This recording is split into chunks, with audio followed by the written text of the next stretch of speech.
Hola, ¿cómo van? La lección de hoy es to taste en español.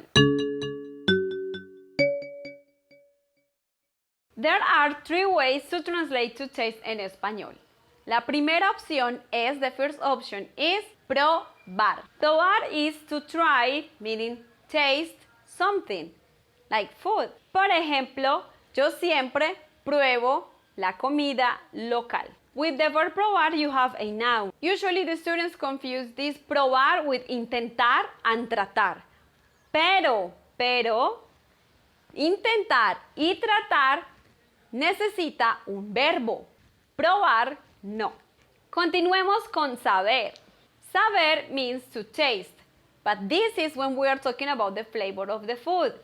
That's why this verb is going to be conjugated in the third person, singular and plural. Por ejemplo, la comida sabe muy rico. Depending on the context, maybe sexually, is when you would conjugate this for the first person. Believe it or not, many, like a lot of Spanish speakers, they don't know how to conjugate this verb when they are talking about the flavor of themselves. So they would say something like, I taste good. They say, yo sabo or yo sepo. I don't know why is this. I don't know. No sé. Because the verb to know, like I just said it, no sé, is the same as this verb like for the flavor. So if you want to say, I taste delicious, I don't know why you would need to say that. But if you need to say that, then it's yo sé delicioso. Y terminemos con saborear. This is to taste, meaning savor. Por ejemplo, ellos saborearon la victoria.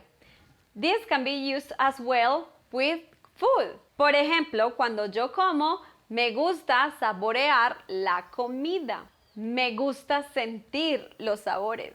If you have any verb that you think is difficult to understand, just let me know in the comments. I will make a video about that. Remember, if you want to have a private lesson with me, just contact me. All the info is in the description box. And don't forget, no olvides to check my other videos where I teach you more grammar, informal Spanish, and Colombian culture. A propósito, by the way, remember to follow me and subscribe on YouTube, on Instagram, and Facebook, so that you don't miss any of my videos or posts. Nos vemos la próxima clase. Chao!